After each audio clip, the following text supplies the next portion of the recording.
Boa tarde a todas e todos. Esse é o Brasil e o Mundo em 30 minutos. Hoje nós vamos discutir o bicentenário da independência do Brasil. Nós vamos procurar responder a seguinte questão: até que ponto há o que se comemorar passados esses 200 anos? Quando nós olhamos para as estruturas econômicas, sociais e políticas do Brasil, as coisas realmente mudaram nesses 2 séculos? Para responder essas questões, eu estou aqui com dois historiadores.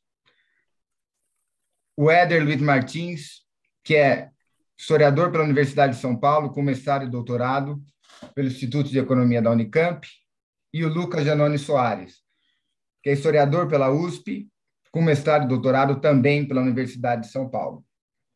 E eu vou começar perguntando para o Lucas. Lucas, como você, como historiador, vê esses 200 anos de independência do Brasil? Bem, boa tarde, Daniel, boa tarde, Éder, boa tarde a todos e todas que estejam nos escutando e vendo. É uma pergunta fundamental, né? São 200 anos, essas datas redondas sempre chamam para um momento, podem chamar para um momento de reflexão, né? E é interessante pensar nisso, né? Porque a sociedade brasileira, ela é uma sociedade ainda hoje extremamente violenta. Acho que a violência é um elemento distintivo da sociedade brasileira. Outras sociedades têm violência, têm práticas, né, que são violentas, porém, no caso brasileiro, é quase como se a violência fosse algo estrutural da nossa sociedade.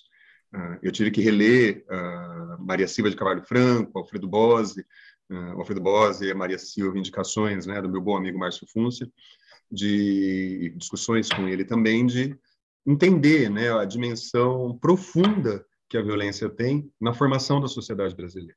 E não é uma violência pontual. Outras sociedades conhecem momentos de violência pontual ou certos períodos de violência e que depois se reorganiza a sociedade minimamente. O Brasil não. Nós vemos um contínuo, né, da violência contra a população pobre, obviamente, né, sistemático, a tal ponto que hoje, em pleno século XXI, nós poderemos, o Brasil é uma sociedade que naturaliza mortes violentas, 40 mil, 50 mil, 60 mil mortes por ano, com muita facilidade. Com muita tranquilidade, a gente continua tocando a vida como se fosse normal, tantas pessoas morrerem de morte violenta assim no país, e o grosso dessas pessoas serem pobres e negras. E isso não significar um debate nacional imediato, né, sobre o que está levando a isso e quais as medidas seriam necessárias para combater isso. Então, acho que a questão, né, do que a gente pode ganhar ao voltar para trás, né, e discutir a independência do Brasil, um pouco no espírito aí dos 200 anos, é tentar compreender como isso não foi um acaso, né? Essa sociedade violenta, ela não se formou de maneira natural, não está ligada a uma essência de ser brasileiro, nem aos ventos alísios que sopram do mar, né? Isso é resultado de um processo social, político e econômico que foi organizando a sociedade brasileira nesse sentido, neste caminho. Não é um acidente que a gente chegou aqui. Houve uma ação concreta das classes dominantes do país e do Estado brasileiro para garantir que essa sociedade funcionasse assim. Eu acho que a nossa discussão lá atrás, quando a gente voltar, né, vai buscar um pouco mostrar como se montou este caminho, né, para a sociedade brasileira e como isso estava mais ou menos, as bases disso estavam mais ou menos arranjadas durante o período da independência. E houve resistência contra isso, houve luta profunda contra isso, mas a cada momento de avanço e modernização, por exemplo, que o país passou, né, no século XIX e XX, as classes dominantes brasileiras foram capazes, né, de sobrepujar essas resistências, mudar a estrutura econômica do país e manter essa ordem extremamente violenta de funcionamento social, político e econômico. Então, acho que a pergunta cabe muito bem, sim. E você acha, Éder, né, partindo do que o Lucas falou, porque o Brasil, diferentemente dos outros países do continente americano, né, quando fez sua independência, manteve a monarquia e manteve a escravidão. Tudo bem, Estados Unidos, uma parte, né, do país manteve a escravidão e outra não, mas nós mantivemos a monarquia e a escravidão. Essas coisas estão relacionadas com o que o Lucas falou? O que você acha? Primeiramente, obrigado, Daniel. Boa tarde, Daniel, Lucas, a todos e a todas que nos ouvem. Eu endosso 100% do que o professor Lucas falou. E eu vou também pegar uma outra coisa interessante de mestre Sérgio Buarque de Holanda, em seu clássico Raiz do Brasil, quando ele diz que uma pergunta que incomodava ele e passou a incomodar todo mundo, que é o fato de nos sentirmos desterrados em nossa própria terra, né? Eu acho que é necessário entender a dinâmica de um país periférico com passado colonial escravista que pretende se tornar um Estado nacional, né?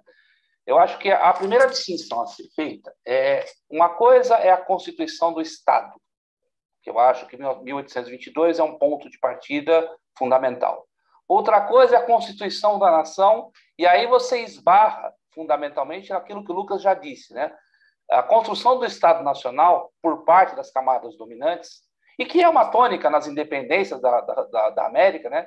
Há de se ressaltar que o continente americano, do Alasca à Patagônia, as colonizações inglesa, espanhola e portuguesa, que são as mais conhecidas, né? Todas elas tiveram seus processos de independência, com variações outras e tal, mas comandadas pelas suas respectivas camadas dominantes, ou seja, a camada popular, as classes intermediárias participam desse processo de forma secundária, de forma como coadjuvantes. No caso brasileiro, eu acho importante entender que o pacto que vai se encaminhar para a formação do Estado teve como princípio, é isso importante ressaltar, que você tinha que consolidar algumas estruturas já pertencentes ao período colonial, quais sejam a manutenção do escravismo como forma de organização da sociedade, a manutenção da grande propriedade monocultora exportadora, e uma coisa que eu acho sui generis no Brasil, diferentemente da América Espanhola e da América Inglesa, é que o monopólio da violência aqui se organizou de forma privada, o que é uma contradição em termos de organização de Estado, né? Max Weber nos ensina que todo e qualquer Estado tem 3 funções muito específicas, né? Monopólio da violência, expropriação do excedente produzido, ou seja, capacidade de tributar, e capacidade de jurisprudência, né? No caso brasileiro, esse fenômeno do monopólio da violência, isso ficou na mão da estrutura privada, dos grandes proprietários de terra. E o fato dela ter nascido, o monopólio da violência no Brasil ter nascido privada, diz muito sobre esse caráter violento e, em alguns momentos, autoritário do Estado brasileiro. Eu acho que é uma distinção interessante. Acho que nós temos que pensar a independência de duas formas. A independência pensada, primeiro, com formação do Estado, com um objetivo específico, que é a manutenção da ordem socioeconômica. Lucas, eu queria que você falasse um pouco também da questão da escravidão, né? Porque o Brasil, quando a gente diz, né, sobre a escravidão moderna, nós somos o maior receptor, né, de escravos da humanidade. 40% do tráfico do mundo atlântico veio parar aqui. Eu queria que você falasse um pouco disso, das consequências, porque muita gente trata isso como um problema do passado, né? A escravidão acabou, vamos olhar daqui para frente. Se você pudesse falar um pouco sobre isso, e enquanto você fala, eu vou colocar uns números aqui para os espectadores olharem. Então, pessoal, os números variam, porque assim, você não tem uma estatística muito precisa, mas os números variam entre 4,5 milhões e 5 milhões de africanos tirados à força da África entre 1550 e 1150. Então, nesses 300 anos, quase 5 milhões de pessoas, né, foram arrastadas para o Brasil, né?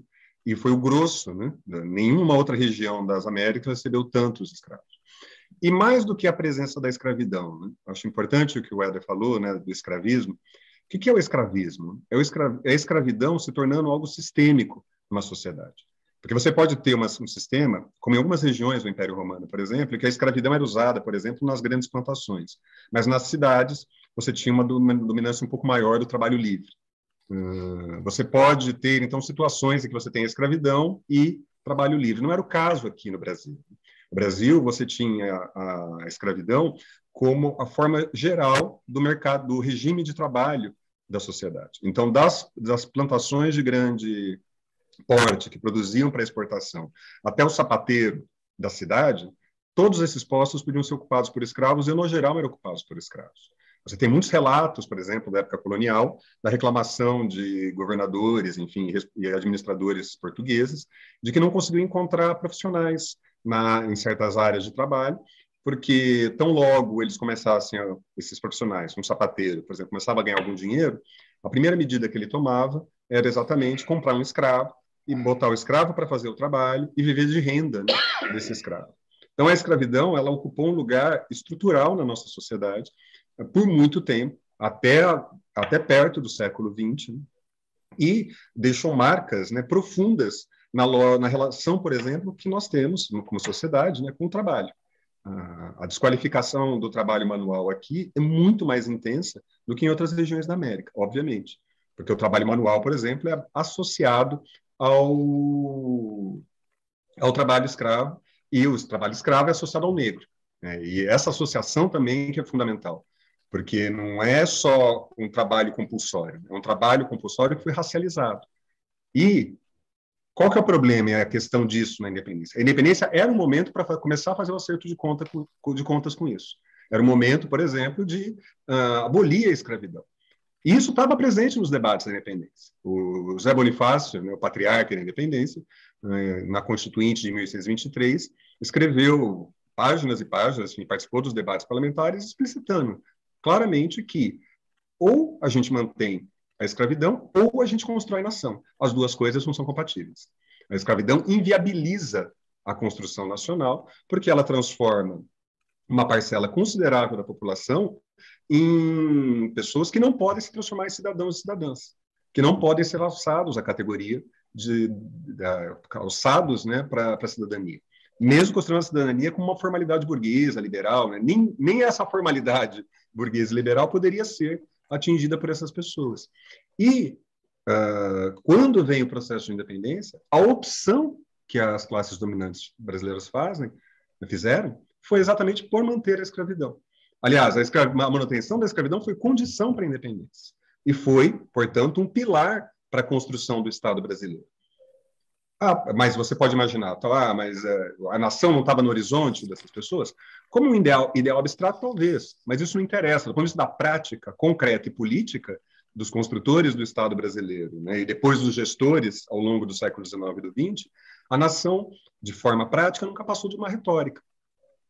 Se você pegar um dado concreto para a gente pensar isso, as nações burguesas modernas, ao longo do século XIX, vão ter como um elemento básico, por exemplo, a alfabetização da população. Ao longo do XIX até o começo do XX, na Europa, na América, de modo geral, há um movimento de criação de sistemas de educação básica em escala nacional. No Brasil, nós ignoramos essa questão. Tanto que até 1920, algo como 70% da população brasileira era analfabeta. Em 1920, nos Estados Unidos, na Argentina, na Europa nem se fala, mas na Argentina, no Chile, o analfabetismo não era mais uma questão. Então, quando isso só para pegar um elemento, porque não adianta vir com a conversa. Não, mas a gente queria construir a nação. Certo, mas construir a nação tem exigências. Tem exigências práticas e políticas práticas que têm que ser adotadas para realizar a construção da nação, ou seja, transformar aquela população que você tem no seu território num povo. O povo estadunidense, o povo argentino, enfim, que se conecta, entre outras coisas, por partilhar certas tradições culturais, certas tradições sociais. No Brasil não se fez nada disso. E isso não foi um acaso, isso foi uma decisão política, porque foi um modo mais seguro de garantir a manutenção do poder daquelas classes. E elas conseguiram vencer as resistências que tiveram, não foi pacífico, né? Não era um povo passivo recebendo isso, apesar de revoltas e levantes de escravos, de população pobre em geral, ao longo do XIX é muito grande, mas aí entra também a resposta desse Estado, e desse Estado que é apoiado no monopólio privado da violência, que é de massacrar qualquer forma de resistência das populações. Você pegar no fim do XIX, o que aconteceu com Canudos, que foi uma organização social popular que foi combatida pelo Estado, eles não bastava fazer o que a gente imaginaria uma república, né, num levante, entre aspas, desse. Prende os líderes, processa os líderes e dispersa a população. Não, eles eliminaram todo mundo. Eliminaram uma das maiores cidades da Bahia à época. Porque exatamente, né, não se via aquela população pobre, mestiça, negra, indígena, não se via ela como parte do corpo social brasileiro. Ela é um elemento que pode ser descartado a qualquer momento. Então, quando a gente olha para o processo de construção do Estado brasileiro, fica mais ou menos claro para mim, pelo menos hoje, né, depois de outras leituras que eu tenho feito, que não é possível imaginar, né, que a intenção de construção de nação basta para gerar algo próximo de uma nação. Então, a gente empurra esse problema da construção nacional ao longo do XIX, ignora-se esse problema do ponto de vista das camadas dominantes. A partir de 30, começa um novo esforço de construção nacional, mas limitado ainda, por isso que o Éder estava falando, que o Estado central continua incapaz de fazer frente às oligarquias locais. Então, esse problema que estava lá atrás da independência, né, de você não conseguir articular o Estado central de modo a impor minimamente a sua força, né, sobre esses poderes locais, continuou vigindo no Brasil ao longo de todo o século XIX, entrando bem entrado no XX. Então, a presença da escravidão é resultado dessas decisões locais que vão ser absorvidas pelo poder central e que vão garantir a manutenção daquela ordem senhorial, enfim, escravista, e que vai gerar essa sociedade extremamente violenta, extremamente racista, extremamente avessa a reconhecer qualquer coisa próxima a acesso concreto a direitos à população de modo geral. Antes de passar a bola para o Éder, eu queria destacar, né, para ficar claro para o pessoal que está nos assistindo, algumas coisas que você e o Éder falaram também. Primeira coisa, né, que você disse que o primeiro passo de alguém que constituía alguma renda, subia um pouco na vida, vamos dizer assim, era comprar um escravo, né? Isso é importante porque as pessoas acham que quem tinha escravo era só senhor de engenho no Brasil, e todo mundo tinha escravo no Brasil, na verdade, né? Muita gente tinha um ou dois escravos, muitos moravam nas cidades, escravos urbanos, né? Que os chamados negros de ganho, que você alugava, né, o escravo para outros serviços. Então, isso é importante para as pessoas terem claro aqui que todo mundo no Brasil tinha escravo, né? Mesmo a classe média, poderia se chamar de classe média ou média baixa. E quando a gente pega duas coisas que vocês colocaram, né, que primeiro a manutenção da escravidão. Nós somos o último país a abolir a escravidão, né? E por outro lado, nós nunca fizemos uma reforma agrária. A combinação dessas duas coisas joga, né, quando finalizada a escravidão e nunca realizada a reforma agrária, você expulsa um monte de gente do campo e essas pessoas vão para as cidades, né, e vão acabar virando o quê? Uma espécie de depositário de mão de obra, um monte de gente disposta a fazer qualquer coisa por um salário muito baixo, né? Então, o que a gente acaba observando hoje no Brasil, aberrações que não existem em nenhum lugar do mundo. Sei lá, elevador social e de serviço, isso é uma coisa do Brasil. Piscineiro, não existe. Ou quarto de empregada, é uma coisa muito nossa, que a gente carrega desse passado. Claro que, como você colocou a coisa da Revolução de 30, a gente tentou sair um pouco disso e a gente deu um passo enorme, mas o golpe de 64 veio e afundou esse processo. Então, eu queria que o Éder falasse um pouco disso daí, principalmente, se quiser, da Revolução de 30 também, já que é um especialista no assunto, para contrapor esses, digamos, dois mundos. O mundo pré-30, o mundo entre 30 e 60, e depois o de hoje, né? Que a gente, na verdade, a gente está retornando ao que era antes de 30. Eu acho que assim, tem uma questão. Ao se constituir o Estado brasileiro da forma como foi constituído, e ao prolongar, em termos temporais, essa estrutura, você vai normalizando, como disse o Lucas, você vai normalizando uma certa forma de organização da sociedade, né? Vou lembrar que o Joaquim Nabuco, que é o primeiro grande intérprete brasileiro e foi quem discutiu junto com outros, Luiz Gama e muitos outros, a questão da abolição, ele falava, olha, vejam, me entendam bem, é importante libertar o cativo, é importantíssimo libertar, mas a abolição não pode se resumir a isso. Nós temos que acabar com a estrutura da escravidão. E ele estava dizendo isso em relação à grande propriedade privada, certo? e ele tinha como projeto, inclusive, uma coisa que ele viu na experiência americana depois da Guerra Civil, que era transformar o liberto, né, em pequeno proprietário. Você libertaria o escravo, né, o negro cativo, e transformaria ele, dando 100 acres de terra, que era a ideia americana, em pequeno proprietário. Vejam, e a questão foi tão complicada que mesmo a questão da se vocês observarem a questão da abolição, tem algumas coisas interessantes, né? Se você pensar que as independências foram feitas sob a égide do liberalismo, né, sobre as ideias do iluminismo, da Revolução Francesa, né, como é que o liberalismo chega no Brasil? Eu estava conversando com o professor Lucas um pouco antes do programa. Você incorpora as instituições liberais, então, 3 poderes, justiça, código, constituição, votos censitários, tudo. Mas isso tudo é apropriado para fazer com que a camada dominante, a classe dominante, mantenha seus privilégios, né? Então, é muito paradoxal que aqui o liberalismo se transforma na ideologia conservadora, porque você traz essas instituições, mas essas instituições são completamente análogas à forma como vive a sociedade. Elas não têm nenhuma concretude. As ideias liberais no Brasil, elas batem como prego na areia, né? Não consegue, é igual prego na areia. Para vocês terem uma ideia, a independência é em 22.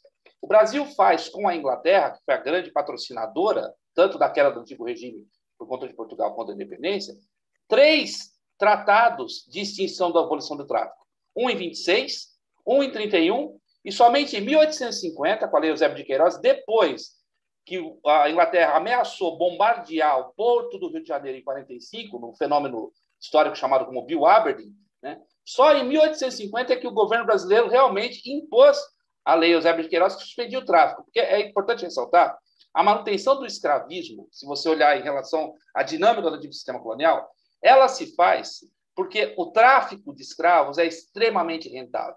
Quando você internaliza o tráfico a partir de 1808, quando o Estado português se instaura no Brasil, e você acaba com a estrutura do antigo regime, né, você internalizou os ganhos do tráfico que eram para a metrópole portuguesa para os proprietários de terra nacional. Então, a manutenção da escravidão ela tem essa dupla dimensão, quer dizer, era uma estrutura rentável. Tanto é que nós vamos estruturar nosso principal produto do século XIX, o café, numa estrutura exportadora escravista, né? Muito bem, isso vai ao longo do século XIX, final do XIX a gente abole a escravidão, 1888, né? Último país. A República Velha continua utilizando essas instituições liberais, radicaliza, por exemplo, na questão do esvaziamento do poder do Estado Central, na chamada República das Oligarquias, né? Praticamente esvazia, não há Estado Central na República Velha. Isso vai chegando num impasse que a sociedade vai chegando numa contradição que ela começa a ficar insuperável. 30, a meu juízo, né, o processo revolucionário de 30, ele tem o mérito de propor romper com essa estrutura, romper com o pacto das camadas dominantes. Claro que aí temos que ter clareza também. É uma meia-revolução. E é uma meia-revolução porque também comandada pela camada dominante, Getúlio Vargas era um estancieiro, o seu grupo político era formado por gente da alta sociedade, classe dominante, né? Mas que queria combater. Era uma classe dominante e reformista, uma contra-elite, como dizia o professor João Manuel Cardoso de Mello. Uma contra-elite que vai se formando no seio dessa camada dominante, que vai vendo o horror que é esse país. Mas, e aí o Lucas colocou bem, né? É uma tentativa quase que heróica de fazer, né, esse processo de 30. E ele foi avançando. E ele foi avançando por mecanismos os mais diversos possíveis, inclusive usando a mão do autoritarismo como um elemento importante, porque, como se diz alguém, né? Mas por que o Getúlio era autoritário, né? Como disse o professor João Manuel. Você queria que ele batesse papo, cafezinho com o cafeicultor? O cafeicultor não ia abrir mão. Então, se você não tira na violência o poder desse cidadão, você não consegue. Mas há limites, né? E limites que têm que ser entendidos. Não é que foi pouco, foi misto, não serviu para nada. Por exemplo, a Constituição da CLT é um marco importantíssimo, uma coisa quase que revolucionária. Mas o limite político da CLT é que ela só podia chegar nos trabalhadores urbanos, o que criou um outro problema absurdo, que é você tem um país que está se industrializando, você faz um código de leis de trabalho para operário urbano, você pega muito pouca gente. E aí você cria uma outra aberração, que você cria uma elite, uma aristocracia operária, se é que a palavra aristocracia cabe, com direitos que acabam sendo vistos por quem está fora dessa estrutura como privilégio, que não é. Na verdade, não é um privilégio. Mas como a estrutura é horrorosa, a estrutura é muito complicada, é muito desigual, você acaba criando uma distorção imensa. E veja, mesmo no caso de Getúlio Vargas, que é talvez quem mais tentou esse projeto de tentar impor ao Estado e à sociedade uma modernização, a construção de uma nação, ele não conseguiu tocar na questão da propriedade da terra. Eu acho que a escravidão com certeza é essencial, mas a meu juízo também, a reforma agrária no Brasil, ela nunca foi objeto de discussão política do ponto de vista concreto. Você não conseguiu, sob hipótese nenhuma, e aí inclusive os regimes militares depois de 64, né, não se conseguiu tocar na questão da reforma agrária. E vamos deixar claro, né, para as pessoas entenderem, em termos ideológicos, há uma grande confusão na esquerda brasileira. Reforma agrária, se você pegar ela do ponto de vista técnico, ela é um fenômeno burguês, porque você cria pequenos proprietários, e a propriedade faz parte do capitalismo. Então, não há nada de revolucionário em termos de comunismo ou socialismo de fazer reforma agrária. Aqui não, aqui você conseguiu transformar ideologicamente a reforma agrária como se fosse uma coisa de revolução socialista, o que é um absurdo.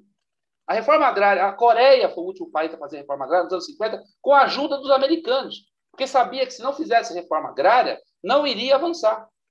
Então, finalizada a abolição da escravidão, nós vamos continuar enfrentando o problema do quê? Da questão da reforma agrária. E aí, nenhum governo, nenhum. Aí podemos eleger quem você quiser, como na história brasileira. Não se conseguiu tocar na questão da propriedade da terra. A propriedade da terra no Brasil é um assunto proibido. Proibido. Não há a menor discussão. E vamos também colocar, como diz o ditado, a César o que é de César, né? Não quer dizer que o Interregno 3064 não serviu para nada. Serviu para muita coisa. Claro que serviu. Mas ele mostra também a força, seja ela física, seja ela militar, ou seja ela ideológica, dos interesses da classe dominante. Porque essas questões também rebatem nas classes subalternas com uma coisa, não, realmente, não é qualquer um que pode ter propriedade, né? Vai ser uma coisa de privilégio, né? A questão da propriedade da terra no Brasil é uma questão de privilégio. É assim que é tocado, é assim que o assunto é colocado para a sociedade. Então, apesar dos grandes, e não foram pouco, repito, os avanços entre 30 e 64 foram muito importantes. Nós mudamos a face do país de certa forma, né? Não quero entrar no debate se construímos ou não a nação, porque eu acho que o programa aqui não tem essa finalidade. Mas mostra os limites, mesmo os limites do mais radical reformismo que nós conseguimos construir no Brasil, né? Então, a escravidão foi abolida, mas a instituição escravidão permaneceu, e permaneceu no seu pior aspecto, né? Porque, para mim, né, do meu ponto de vista, a maior herança da escravidão brasileira, para além da questão do racismo estrutural, que é uma coisa violenta, uma coisa horrorosa, você criou no Brasil uma coisa que, e aí você já disse muito bem, Daniel, a questão de que nós criamos a cultura do serviçal, né? Você pergunta para um inglês se você vai ter na Inglaterra 8 milhões de empregados domésticos, ele vai rir da sua cara. Ele vai falar, você está brincando, né? 8 milhões de empregados domésticos. Então, essa herança da cultura do serviçal como parte constitutiva da sociedade brasileira é uma das maiores heranças da questão do racismo estrutural, né? Da questão da inserção do negro na sociedade de classes, que é uma coisa também extremamente... Os estratos sociais, essa naturalização de que tudo bem ter 8 milhões de empregados domésticos, tudo bem você ter jardineiro, você ter piscineiro, você ter uma sociedade como a brasileira, todo mundo come fora, né? Coisa que na Europa, por exemplo, é uma coisa absurda. Nem todas as classes sociais podem comer fora. E aqui come fora porque, como você também criou uma sociedade de baixos salários, ficou fácil você criar alguns monopólios de privilégios para camadas não dominantes. Eu acho que esse é um ponto importante. E veja, de novo, o Interregno 3064 foi muito importante, mas ele também mostrou os limites que é enfrentar esses privilégios impostos pela camada dominante brasileira desde a época da independência. Nós estamos caminhando já para infelizmente, passa muito rápido, 30 minutos, mas eu acho que assim, o que ficou da conversa aqui com vocês, e a gente pode continuar... Eu só posso fazer um comentário, né? Bom, tudo bem, fica à vontade. Sim. Eu queria que vocês encaminhassem para as considerações finais, infelizmente. Tá. Lucas, não, só para fazer... Tá, só para fazer, não, mas que o professor Éder, às vezes, eu não falei que foi heróico o que o Getúlio Vargas fez, enfim, não acho heróico, não mesmo, né? E outra, né? Eu acho que essa discussão a gente vai ter que enfrentar, né? Esse de 30 a 64 é muito fácil a gente olhar como se fosse quase um etapismo, né, que estávamos construindo e que foi interrompido em 64. Né? Como se fosse, eu não acredito em história de interrupção drástica. Né? Você teve um processo político de 30 a 64, para mim, que não conseguiu mexer, de fato, nessa estrutura de Estado que nós estávamos conversando antes. Né? No funcionamento dessa estrutura de Estado para valer, né? A ponto de você ter a capacidade de organização e integração da população na luta política e no conjunto da sociedade. Por isso que, quando vem a 64 vai contar com um grande apoio popular. O que é uma maluquice se a gente pensa, né, que então nós estamos organizando uma nação e, de repente, essa nação deu um pulo para trás, 30 anos. Não, tem um problema aí na construção, né, nesse projeto, na forma como ele foi conduzido, que não conseguiu constituir, de fato, bases nas quais a integração dessa população à nação fosse reconhecida como resultado da luta política e, portanto, como direitos constituídos e adquiridos. Isso não aconteceu. É como você disse, né? A CLT, aliás, a CLT, que foi aprovada durante a ditadura do Vargas, durante o Estado Novo, ele não conseguiu impor nas fazendas. O monopólio privado da violência continuou valendo. Ele teve que ficar limitado ao trabalhador urbano, que era 15% da população, 20% da força de trabalho do país. Tá. Ou seja, o grosso da população continuou excluída do básico da participação. Então, acho que 30 aí é uma divergência que eu tenho com o professor Éder, há muito tempo, mas só para marcar isso, tá bom? Tá. Bom, vocês devem ter, os telespectadores devem ter observado que aqui é uma divergência de opinião. Na verdade, eu concordo com o professor Éder no sentido que a Revolução de 30 foi realmente uma revolução no Brasil, porque muitas coisas mudaram. O Lucas não, mas isso faz parte do debate acadêmico.